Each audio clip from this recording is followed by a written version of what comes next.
Gracias, Señor. Bien, vamos a ir a la palabra. Quiero que, por favor, si usted tiene su Biblia, abra la escritura en Primera de Timoteo capítulo 6. Los niños pueden ir a su clase.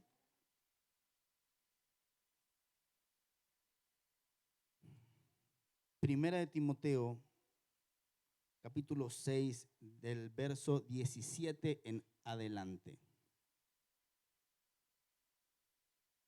Vamos a compartir unos minutos en la palabra del Señor. Amén. ¿Cuántos creen que la palabra de Dios es viva y es eficaz? Amén. Dice hay un versículo que me gusta mucho, que ayer lo estábamos comentando con un pastor, y que dice la palabra: envió su palabra y los sanó y los libró de su ruina. Esa es una palabra extraordinaria. Envió su palabra y los sanó y los libró de su ruina. Entonces la palabra tiene la capacidad, número uno, de sanar nuestro corazón. ¿Cuántos dicen amén a eso?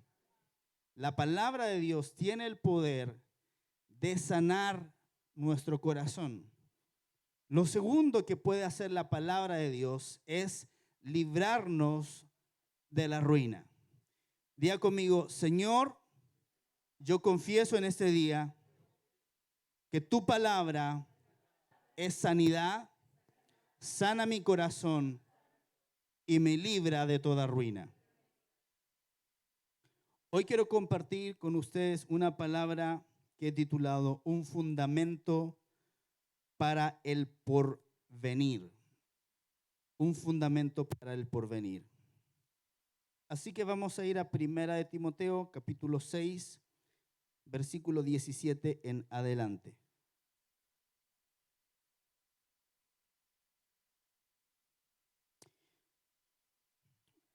Esta es una de las llamadas cartas pastorales. Son cartas que el apóstol Pablo escribió. Habían cartas que el apóstol Pablo escribió a algunas iglesias, por ejemplo, a la iglesia de Corinto, a los Efesios, a la iglesia de Galacia, a los Gálatas.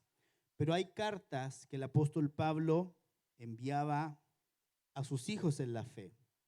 Y uno de sus hijos predilectos en la fe fue Timoteo. Entonces, 1 Timoteo capítulo 6, versículo 17, dice así la escritura: a los ricos de este mundo encarga que no sean arrogantes, ni tengan puesta la esperanza en la incertidumbre de la riqueza, sino en Dios, quien nos provee abundantemente de todas las cosas para disfrute.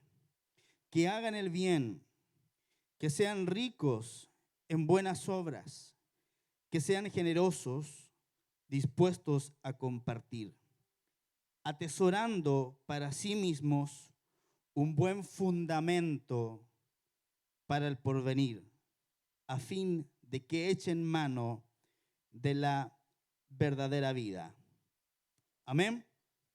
Diga conmigo: en esta mañana voy a atesorar un buen fundamento para el porvenir.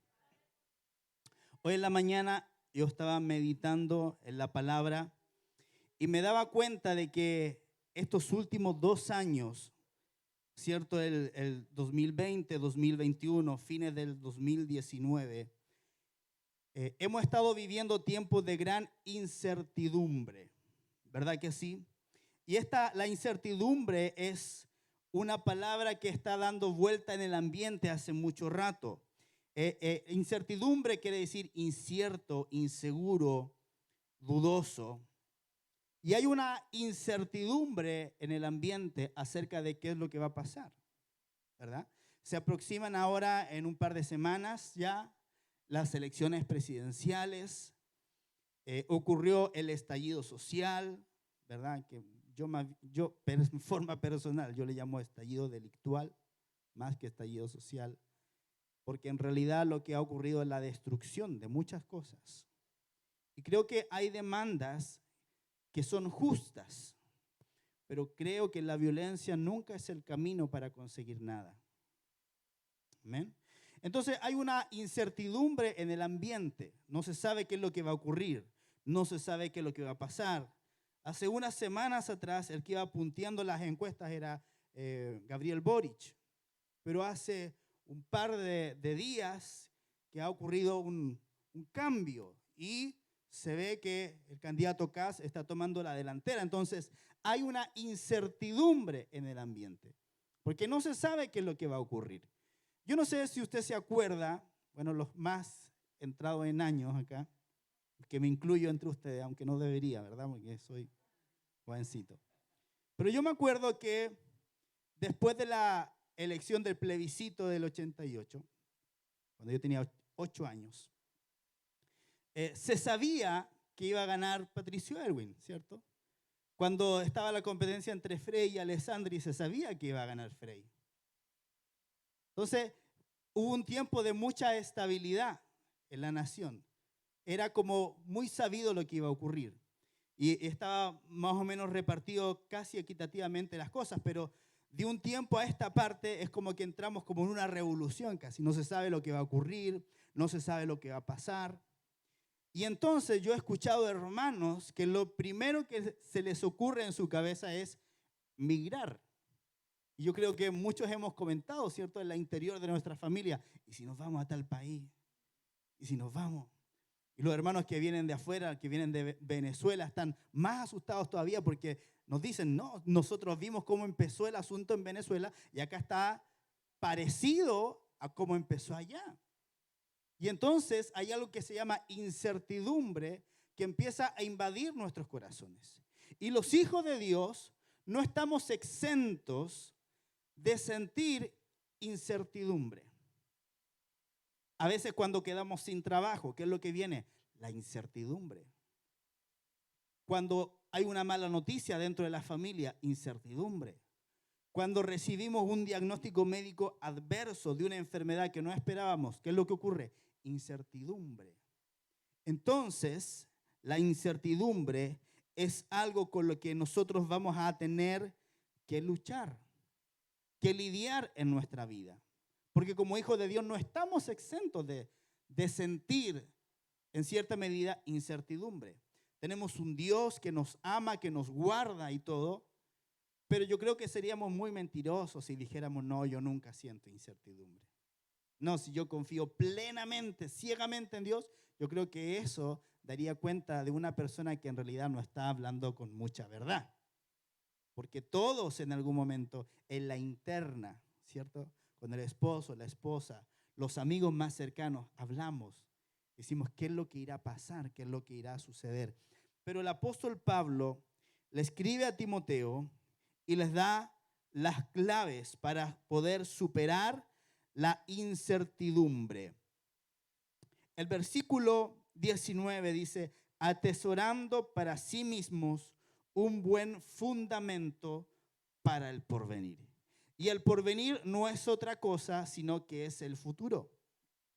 Entonces Pablo le dice a Timoteo, Timoteo, y le está escribiendo principalmente a los ricos, ¿verdad? A la gente de mucho dinero que había en la iglesia en ese entonces. Y le dice, no pongan su confianza en la incertidumbre de la riqueza. Y le está hablando acerca de que tienen que edificar un fundamento para el porvenir. Entonces, una de las cosas que nosotros aprendemos en la iglesia como hijos de Dios a través de la palabra del Señor es aprender a vivir. Cuando usted viene a la iglesia, lo que usted recibe es fundamento, son principios, es qué es lo que Dios dice acerca de. Entonces, cuando nosotros tenemos la guía de la palabra de Dios, podemos caminar ciertamente más seguros. Y entonces hoy día quiero compartir con usted 5 principios que nos van a llevar a vivir con un fundamento para el porvenir. ¿Cuántos quieren tener un fundamento para lo que viene? Porque si la cosa está incierta, yo necesito atesorar un buen fundamento para el porvenir. ¿Y un fundamento qué es? Es lo que está en la base. Eso es el fundamento. Cuando no hay un fundamento, la casa es muy probable que pueda caer después de un temblor. Estos días han habido varios temblores, bien fuertes. Entonces, si nuestras casas no tienen un buen fundamento para lo que viene, ¡pum!, nos vamos a caer. Y eso fue lo que ocurrió en la pandemia con muchos creyentes. Yo conozco varios que yo sé que son hijos de Dios, pero que en la pandemia empezamos y se veían bien fuertes, se veían bien espirituales, que tenían fuerza, y a medida que fueron pasando los meses, pum, pum, pum, pum, se fueron cayendo. Yo creo que Dios permitió que esto ocurriera porque Él necesita comenzar a levantar en las naciones una iglesia fuerte para el porvenir que se avecina. Amén. Entonces, el primer fundamento para el porvenir, o el primer principio para edificar el fundamento para el porvenir, es: di no a la arrogancia, sé humilde. Vuelvo a 1 Timoteo 6, dice: a los ricos de este mundo encarga que no sean arrogantes ni tengan puesta la esperanza en la incertidumbre de la riqueza. Pablo dice: encarga a los ricos de este mundo que no sean arrogantes. O sea, el ser humilde es parte del fundamento que nosotros necesitamos para el porvenir. La arrogancia, el ser altanero, el ser soberbio, es la actitud del corazón que Dios más aborrece. Lo que Dios anhela del corazón de cada uno de sus hijos es la humildad. La humildad no es decir, hoy qué pobrecito soy. La humildad no es vestirse andrajosamente, sino que la humildad tiene que ver con una actitud del corazón que reconoce tanto las cosas buenas como las cosas malas que tiene. Eso es caminar en humildad. O sea, lo que Dios quiere de nosotros es que seamos gente sincera. Es que no tengamos caretas, ni con Él, ni con los hermanos, ni con nadie. Lo que Dios anhela es que seamos transparentes. Amén. Y que podamos decir, cuando estamos fallando en algún área, acercarnos a alguien y poder decirle: ¿sabes qué? Estoy fallando en esta área, necesito ayuda. Necesito que me ayudes a orar. Necesito que me des un consejo. Dios quiere que no seamos arrogantes. Primera de Samuel 2:3 dice: no multipliquéis palabras de grandeza y altanería. Cesen las palabras arrogantes de vuestra boca, porque el Dios de todo saber es Jehová, y a Él toca el pesar las acciones. O sea, todo lo que nosotros hacemos, Dios lo pone en una balanza.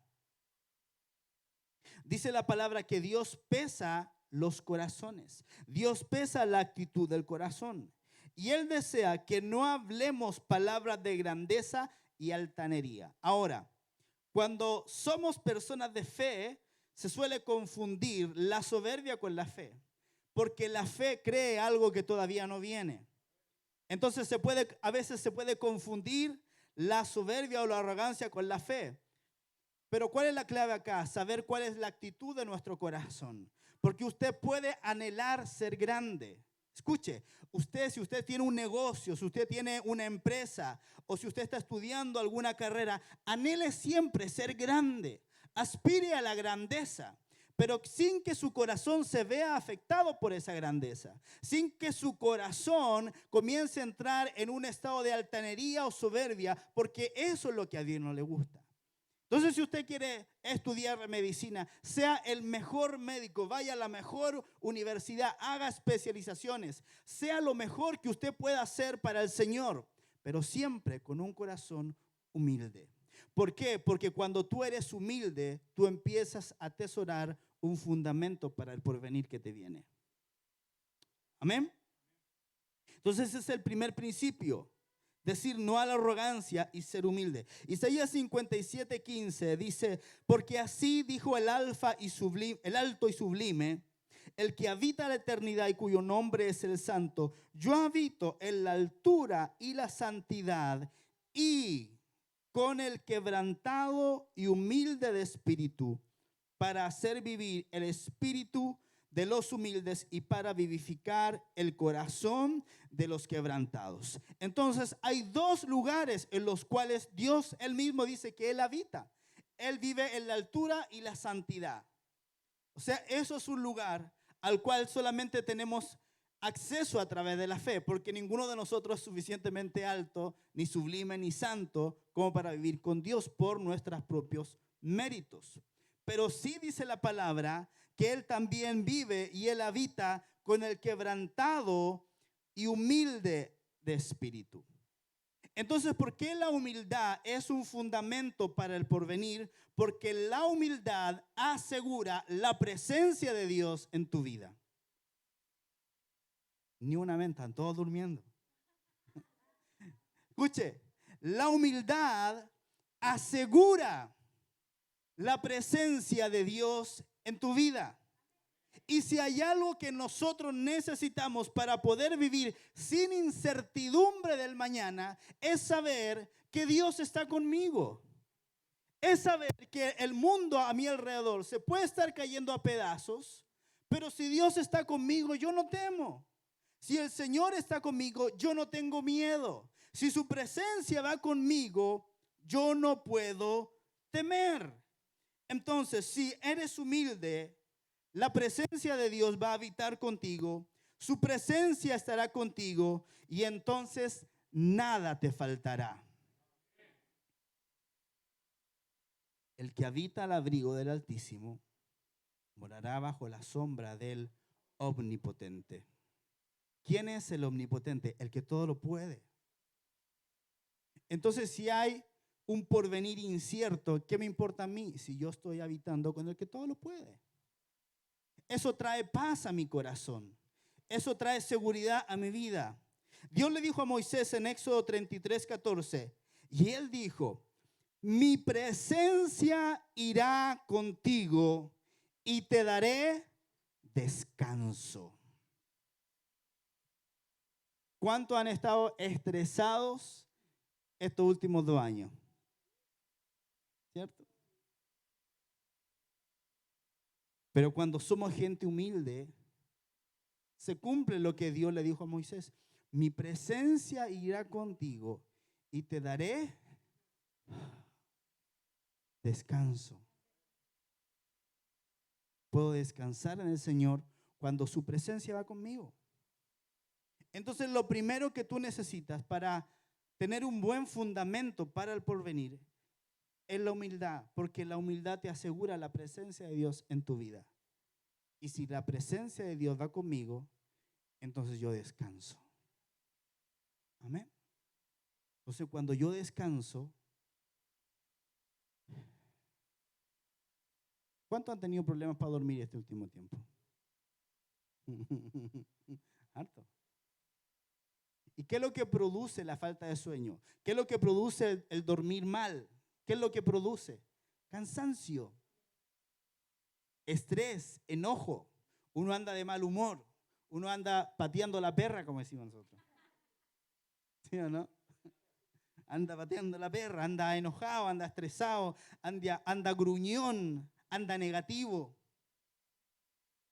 Y eso es la falta de paz en el corazón. Entonces, si queremos tener un futuro glorioso, un buen porvenir, necesitamos el fundamento de la humildad, porque la humildad asegura la presencia de Dios en mi vida. Quiero que esto le quede grabado. Diga conmigo: la humildad asegura su presencia en mi vida. Número 2, primer principio del fundamento para el porvenir: la humildad. Número 2, no pongas tu esperanza en las riquezas. A veces pensamos que lo único que necesitamos para vivir tranquilos es tener más dinero. ¿Cuántos han dicho: uy, si yo me sacara la lotería, si yo me sacara la Pollagol? Eso era hace harto rato, sí, amor. Estoy mostrándole la hacha. Si yo me sacara el Kino. Una vez yo trabajaba en el IDIMI cuando estaba haciendo mi tesis, Instituto de Investigación Materno-Infantil. Y yo recuerdo que se acumuló el quino y había un pozo gigantesco, hermano, el más grande de la historia. Y estaban todos, se organizó todo el instituto para comprar el quino, de verdad. Se organizaron, no sé qué habrán hecho. Me ofrecieron a mí, yo dije que no, porque yo no creo en esas cosas. O sea, yo creo lo que dice David, tú sustentas mi suerte, punto. ¿Y sabe qué? Jugaron. ¿Sabe qué? No ganaron por un número.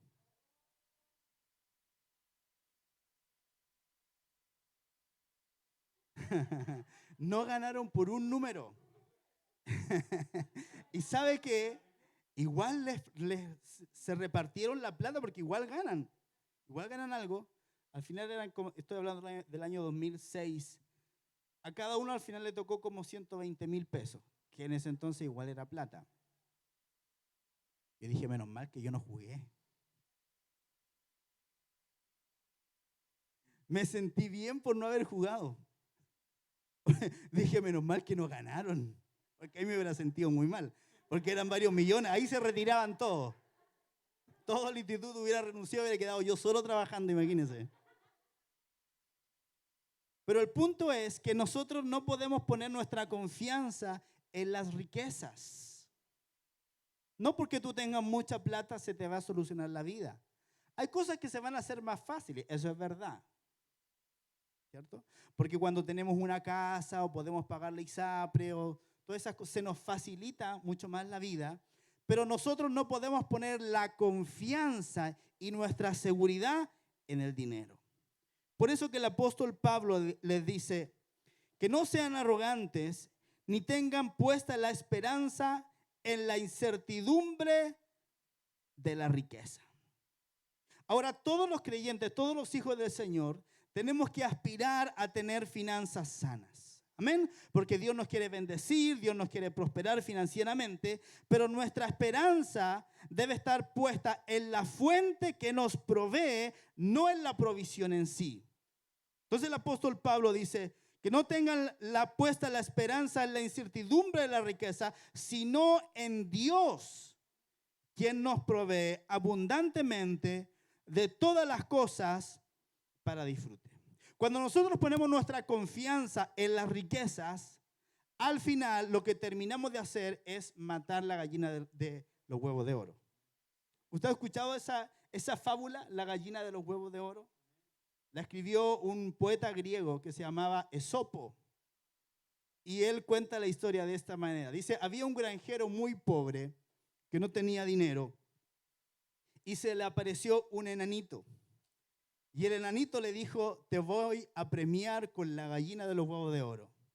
Cada día la gallina va a poner un huevo de oro para que tú puedas ir y vender ese huevo en el mercado y así te vas a empezar a enriquecer.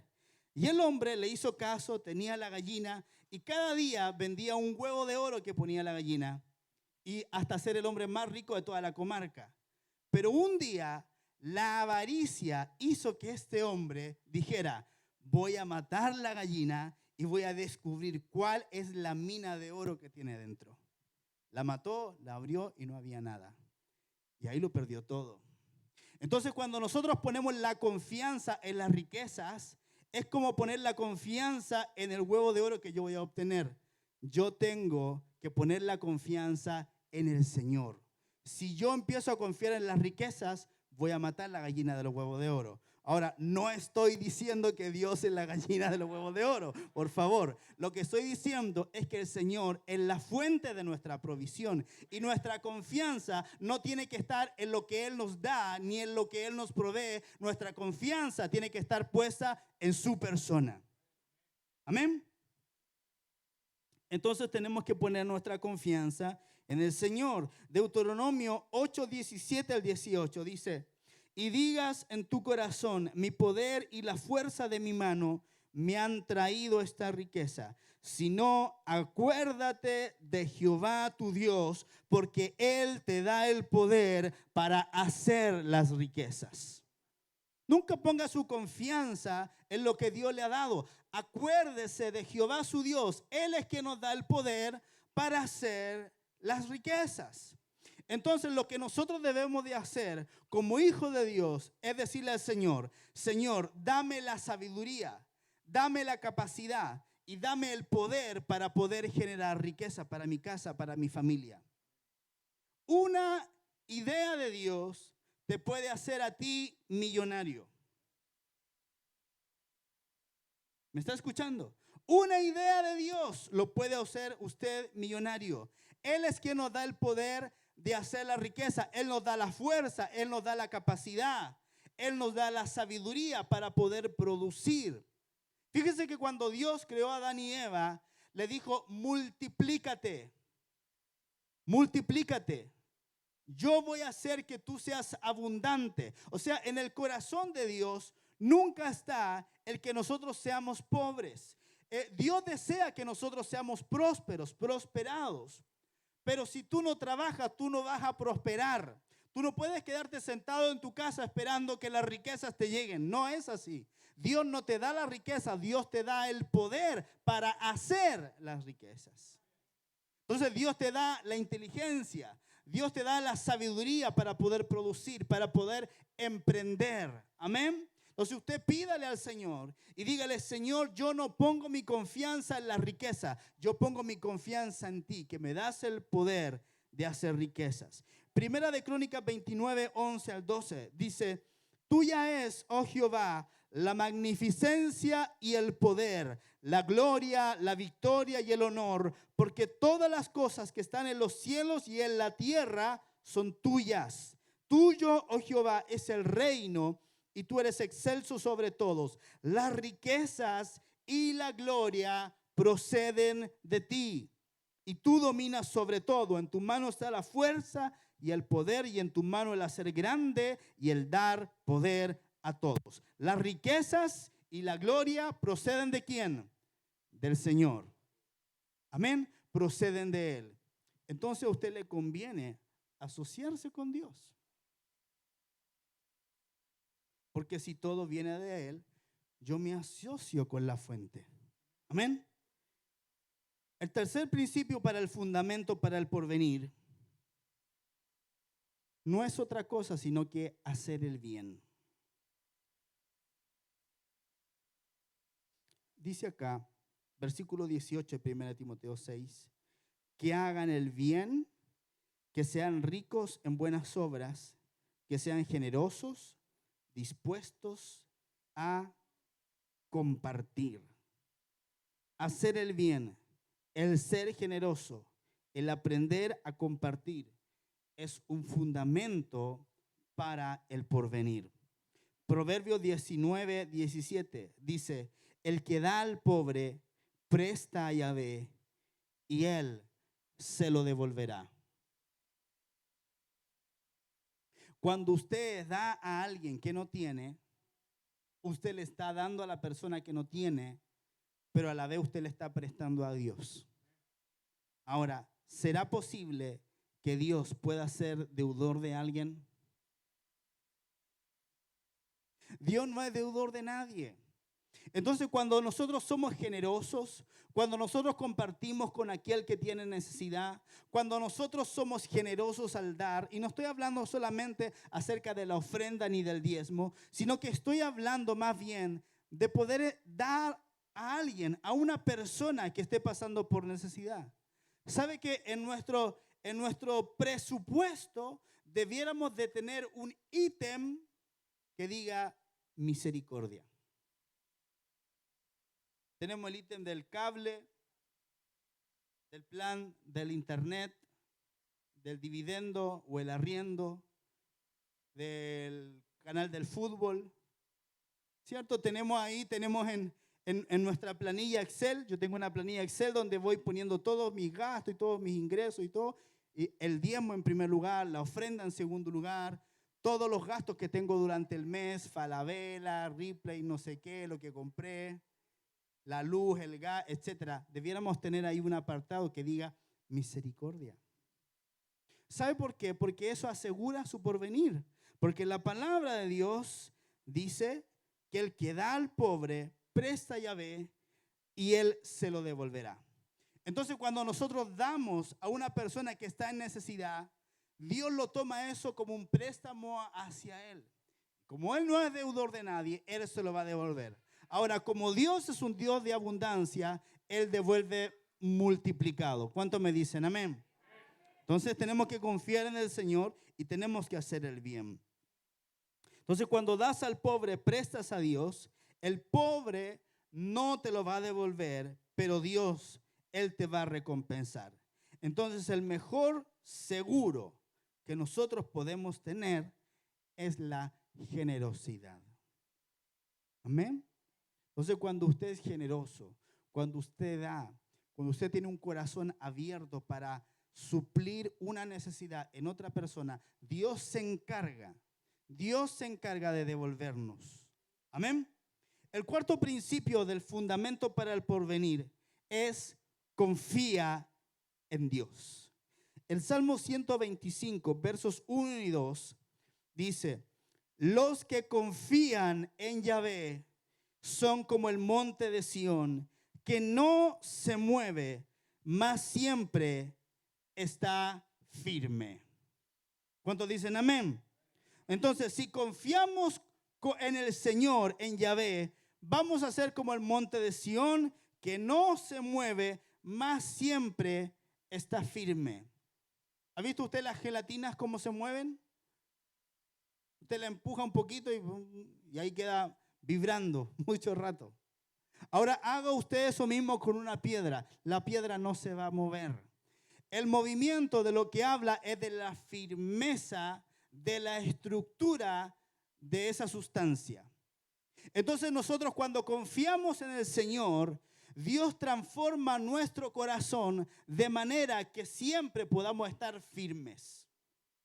Amén. Y el verso 2 dice: como Jerusalén tiene montes alrededor de ella, así Yahvé está alrededor de su pueblo desde ahora y para siempre. Lo que me está diciendo este salmo es que cuando yo confío en el Señor, yo obtengo firmeza y además obtengo la protección del Señor a mi alrededor. ¿Se da cuenta cómo cada uno de estos principios lo que hace es aportar para el fundamento del porvenir?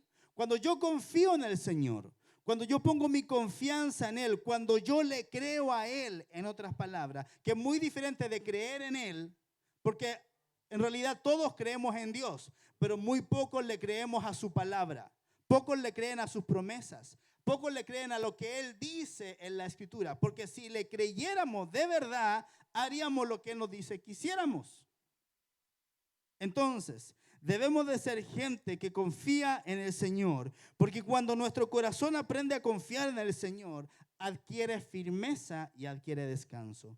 El Salmo 112:5 dice: el hombre de bien tiene misericordia y presta, gobierna sus asuntos con juicio, por lo cual no resbalará jamás. En memoria eterna será el justo, no tendrá temor de malas noticias, su corazón está firme, confiado en Jehová, asegurado está su corazón, no temerá. Ahora fíjese que dice que es el hombre de bien. Hay algo que a veces se nos olvida a nosotros en las iglesias, que pensamos que todo va a venir por gracia. Yo le tengo una mala noticia en esta mañana, porque lo único que viene por gracia en la vida cristiana es la salvación. Por gracia sois salvos por medio de la fe, no por obras para que nadie se gloríe. Pero si usted es una persona que estudia la palabra, que está constantemente leyendo la Escritura, usted se va a dar cuenta que hay cosas que Dios demanda de nosotros para que nos vaya bien. Porque si no, absolutamente todos los hijos de Dios nos iría bien en todas las cosas. Pero la palabra de Dios dice: el hombre de bien tiene misericordia y presta, gobierna sus asuntos con juicio, no resbalará jamás, en memoria eterna será el justo. Lo que nos está hablando el salmista acá es que nosotros debemos obrar rectamente. Porque cuando obramos rectamente, Dios pone su bendición. Amén. Entonces, cuando tú confías en realidad tú no haces nada, solo estás creyendo. Y está bien, ese es uno de los principios de tener un fundamento para el porvenir, el tener la confianza en Dios. Pero cuando tú confías, no estás haciendo nada, solo estás creyendo. Sin embargo, todo lo demás se obtiene como resultado de la justicia, la obediencia y las buenas obras. Entonces, todo esto edifica para nosotros un fundamento para el porvenir. Es decir, tu futuro, tú lo decides en el hoy. Tu futuro lo decides en el hoy. Lo que hiciste ayer es tu fundamento del hoy. O sea, lo que tú estás viviendo hoy día es resultado de las buenas o malas decisiones que tú hiciste en tu pasado. Eso es lo que tú estás viviendo hoy día. Lo que todos estamos viviendo hoy es producto de las buenas o malas decisiones que hayamos tomado en el pasado. Pero lo que tú haces hoy es el fundamento para el mañana. ¿Me está entendiendo? Entonces, si el futuro, el mañana es incierto, yo tengo que empezar a ponerme las pilas en el hoy. Porque las decisiones que tomo hoy día van a edificar un buen fundamento para el mañana. Entonces, tú no puedes cambiar tu hoy. Porque el hoy ya está aquí. Yo no puedo modificar este día. El hoy ya está aquí. Pero yo puedo modificar el mañana. ¿Cómo? Tomando buenas decisiones en el hoy. Y el quinto y último principio es: edifica tu vida sobre la palabra de Dios. Yo creo que todos ya hemos podido entender que los hijos de Dios no están exentos de vivir periodos de crisis, ¿verdad? El hecho de ser hijos de Dios no impide que experimentemos acontecimientos inesperados e incontrolables. No lo impide. Cuando se desata una tormenta, todos se ven afectados. Los huracanes no rodean los hogares de los creyentes para luego atacar solo a los que no creen. El Señor Jesús hizo hincapié en este tema cuando explicó que debíamos construir nuestra casa sobre la palabra de Dios que constituye el fundamento firme. Mateo 7, 24 al 27 dice así: cualquiera pues que me oye estas palabras y las hace, le compararé a un hombre prudente que edificó su casa sobre la roca. Descendió lluvia y vinieron ríos y soplaron vientos y golpearon contra aquella casa y no cayó, porque estaba fundada sobre la roca. Pero cualquiera que me oye estas palabras y no las hace, le compararé a un hombre insensato que edificó su casa sobre la arena. Y descendió lluvia y vinieron ríos y soplaron vientos y dieron con ímpetu contra aquella casa y cayó y fue grande su ruina. Entonces lo que tenemos que entender es que el porvenir que viene para nosotros en Chile les va a afectar a todos. Porque el presidente que salga, quien quiera que sea, va a ser el presidente mío, el suyo y el de todos los chilenos. ¿Sí o no? Entonces les va a afectar a todos. El nuevo Congreso que se viene o la nueva constitución que resulte de todo lo que está ocurriendo nos va a afectar a todos. Sobre todo nosotros van a venir esas adversidades o malos tiempos o lo que sea que quiera que venga. Pero hay una diferencia. La diferencia está en que dependiendo de cómo sea el fundamento de tu casa, va a ser el resultado de lo que tú obtengas. Entonces el Señor Jesús dijo algo muy simple y algo muy sencillo. Él dijo: el que hace conforme a lo que yo le estoy hablando, le voy a comparar a un hombre prudente que edificó sobre la roca. Pero el que oye lo que estoy diciendo y no lo hace, va a ser un hombre insensato que edificó sobre la arena. Entonces, tanto como el que edificó sobre la arena como el que edificó sobre la roca, le vinieron las mismas cosas. Uno se derrumbó por completo y el otro permaneció firme. ¿Qué hizo la diferencia? El fundamento que habían puesto cada uno de ellos. Si tú pones tu fundamento en el yo creo, en el yo pienso, en el a mí me parece, tu casa se va a desmoronar. Pero si tú pones el fundamento en la roca que es Cristo, en la palabra de Dios, en lo que Dios dice para nosotros, nuestra casa va a permanecer firme. Amén. Porque el Señor no miente y Él hace lo que Él dice que Él iba a hacer.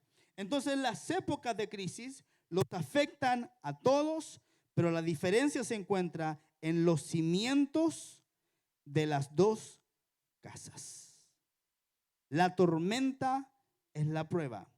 La tormenta es una crisis y las crisis van a ocurrir y van a venir sobre nuestra vida. Pero la tormenta no es el problema, amados, sino que la distinta resistencia de las casas frente a la velocidad de la tormenta. Y eso depende de los cimientos de la casa. Por eso es que a través de estos sencillos principios, tú puedes atesorar para ti mismo un buen fundamento para el porvenir. Lo primero, número 1, ser humilde. Número 2, no pongamos la esperanza en las riquezas. Número 3, haz el bien. Número 4, confía en Dios.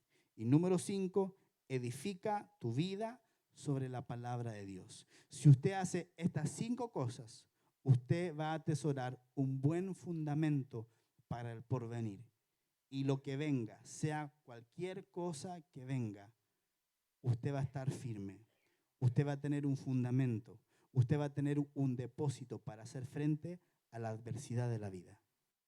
Amén.